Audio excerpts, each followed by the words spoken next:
All right, let's get rolling with the deep dive. Yeah. Today, we're going to be going all in on this film critique that you sent us, all about the one and only original The Fast and the Furious back in 2001. Yeah. So buckle up, get ready for a serious blast from the past as we revisit the movie. Right. That kind of kicked off this whole crazy global thing, you know? Yeah, rereading this critique, honestly, really took me back to, like, that whole time. Totally. It's pretty wild to see how this film, which, let's be honest, the plot's pretty simple. Right. And the action is so over the top. But somehow it just, like, grabbed everyone. Yeah. And spawned this crazy multi-billion-dollar franchise. It wasn't exactly aiming for, like, high art or anything. No, not really. So let's dive into this critique. Okay. And see what it says about why the plot worked, even though it has, well, a few issues. Yeah, the critique pretty much lays it out as, like, this classic action movie setup. Right. You've got your undercover cop, your street racing gang, a little bit of forbidden romance. Sure. You get the picture. The usual suspects. Exactly. Yeah. And it's pretty clear they were going for those crazy car chases more than, like, a super tightly woven, perfectly logical storyline. Well, yeah, I mean, like, come on. Right? Street race is happening right there No, in no. broad daylight practically Yeah. with the police, like, right around the corner. Right. I don't think that's how it works. Definitely not how it works in real life. No. It seems like the filmmakers were kind of going for this, like, heightened reality, almost like a Okay. comic book brought to life. Yeah, I could see that. Where the rules of the world, they just kind of bend Right. to make the story more exciting. Yeah, to up the thrills. Yeah, But hey, it worked, right? it did. Maybe. Maybe back then audiences were just craving that Could be. kind of escapism, Yeah, a break from reality, to just go along for the ride. totally. And speaking of escapism, Oh, yeah. let's talk about those action scenes. Yes. I mean, those racing sequences are Pretty amazing, right? still impressive. Yeah. Even now. Totally. The critique really gives props to the director for, like, capturing that energy, that raw kind of early 2000s car culture thing. Oh, yeah. You know what I mean? It's like those neon lights, the tricked out cars, the soundtrack pumping. Yeah. It's a visual feast. Total feast. And the cinematography, too. Oh, yeah. They use these fast cuts, It close-ups, gives and, like, this super vibrant, almost like hyper-real color scheme oh, right. that just screams Yeah. early 2000s. Yeah. Like, It's almost like, oh, I know what you mean. a music video vibe. Yes, exactly. Wow. So it's cool that even though the plot is, like, pretty basic, Yeah. the movie uses all that visual stuff Mhm. to make this really unique style, its own little world. Yeah. And that style, it kind of plays into how the characters come across, Makes sense. which, as the critique points out, are more like archetypes than, super complex people. Oh, I see. Right. Yeah, you got the strong, silent leader dude with the, like, mysterious past. Exactly. And then the rebellious cop finding himself. And Yeah. then the girl who, well, to be honest, doesn't really have a whole lot to do. That's one of the critique's main points, Oh, actually. really? Yeah, it points out that Mia, who's, the leader's sister and Brian's love interest, Uh-huh. she's given a pretty limited role. Oh, that's a bummer. Yeah, the critique uses this term, lack of agency, Okay. which basically means she doesn't have much control over her own story, her own choices. That's too bad, because she seems like she could be so much more interesting. Yeah, she's definitely smart Right. and capable, Yeah. but the film kind of keeps her in this supporting role, Right. which sadly was super common for women in action movies back then. It's true. Yeah. Yeah. It's a shame. But hey, got to give credit where it's due. Yeah, for sure. The critique does highlight how Vin Diesel Oh, yeah. really brings Dom to life. Right. Even though his backstory isn't super fleshed out. He's got that presence. Right. Totally. Mhm. Diesel's charisma and just his physicality Mm-hmm. really anchor the whole film. Yeah. And the critique even argues that, even though he fits that, like, tough guy stereotype, Yeah. those glimpses we get into his past Mm-hmm. and his fierce loyalty to his, quote, family, Right. they give him some depth. I can see that. It's Yeah. that whole theme of family and Yeah. loyalty that the movie keeps coming back to. Yes. Even in the middle of all the crazy action. And speaking of crazy action, Yeah. The critique does point out that some of the stunts, especially in Which ones? those truck heist scenes, they really, like, push it. Oh, yeah, definitely. You know, like, past the point of believable. I mean, like, remember that part Oh, tell me. where they jumped the car over the moving train? Come on! That's just I know. so ridiculous. I know. But also awesome. Yeah. Right. And the critique kind of suggests that this might be where, like, the seeds were planted. Oh, interesting. You know, for where the franchise would go. Makes sense. Those over-the-top moments, they kind of foreshadow those even crazier stunts. Right. In the later movies. It's like they were testing the waters back then. Totally. Seeing how far they could go, and clearly people loved it. Yeah, they did. So, while the movie has its flaws, for sure, the critique really emphasizes those very flaws. Okay. The over-the-top action, the kind of simple characters, the focus on spectacle, you know, more than realism. Right. Those might have actually been the keys to its success. That's a good point. Yeah. It really makes you think, like, would this whole franchise Right? have blown up the way it did? If they'd stuck to a more, I don't know, grounded approach. That is a great question. Right. And one to keep in mind as we keep diving into the Fast and the Furious. Okay. I'm ready for more. But maybe we should switch gears for a sec and talk about... Yeah, let's do that. You know, it's funny how those crazy over-the-top parts, like the ones that just make no logical sense, they're the ones that you remember. Oh, totally. They really stick with you. It's true. You're, like, cruising along with the story, and then, bam! Right. They jump a car over a train. I'm like, I know. it's so ridiculous. That's absurd. But you can't help but smile. Like... Exactly. And the critique even mentions how those parts, they kind of tap into this, like, primal thing in us. Oh, interesting. That human fascination with pushing the limits, you know? I get that. Like, our brains are saying, no way. But our hearts are, like, totally cheering them on. Totally. And it all ties into another big point the critique makes about the movie's themes. Yes, it's about fast cars, adrenaline, all that. Yeah.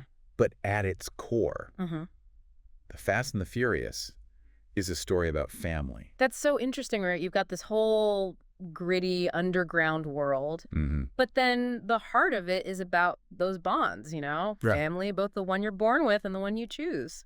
The critique really digs into that. That's it. Yeah, suggesting it's a big reason why the movie connected with so many people. I had to see that. It taps into that, like, universal need to belong. Yeah. To find your people, even if your people are, you know, a bunch of outlaw racers. It's true. And it's not just about that warm, fuzzy feeling either. No, definitely not. There's also that edge of rebellion of, like, challenging the rules. You're right. Making your own path. Exactly. It's almost like a modern Western. Oh, I like that. With these outlaws living by their own code. Yeah, that's a great analogy. And the critique specifically mentions Brian's story. Oh, right, Brian. As an example of that. How so? He starts out as this rule follower, all about law and order. Yeah, a cop. Right. But he's drawn to that freedom, that intensity of Dom's world. It's like he's searching for something real, something authentic, even if it means breaking the law. Right. He's got this internal struggle between doing what's right and what he wants. Duty versus desire. Exactly. And I think a lot of people can relate to that. Yeah, totally. You know, that feeling of wanting to break free, you know. For sure. Find your own way. Absolutely. And it's definitely a theme that keeps popping up in those later movies, too. Throughout the whole franchise. But let's not forget, this movie also had this massive cultural impact. Yeah. Especially on car culture. Totally. Right. And the critique does a good job of acknowledging both the good and the bad sides of that impact. Well, on the one hand, you had this huge explosion of interest in street racing. Oh, yeah. Car modding, that whole tuner scene. Yeah, exactly. The film showed off these amazing cars pushed to the limit. Yeah. And it made people want a piece of that thrill. Right, right. It brought this, like, underground world into the mainstream. I remember that. It was everywhere. It was huge. Yeah. But, of course, there's the flip side. Oh, yeah, for sure.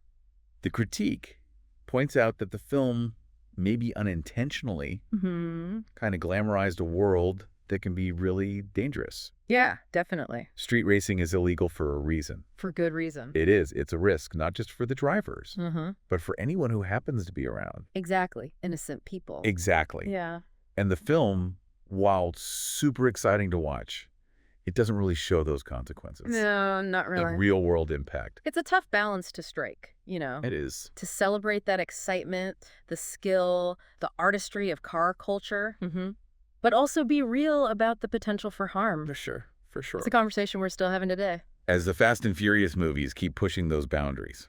Right. Speaking of pushing boundaries, that soundtrack. Oh, the soundtrack. It's like a time machine, pure early 2000s. Right. And the critique highlights how perfectly it captures that whole vibe. It's a perfect fit, that blend of hip-hop, rock, electronic music. It creates this, like, intense energy that just fuels the action and even, like, amps up the emotional moments.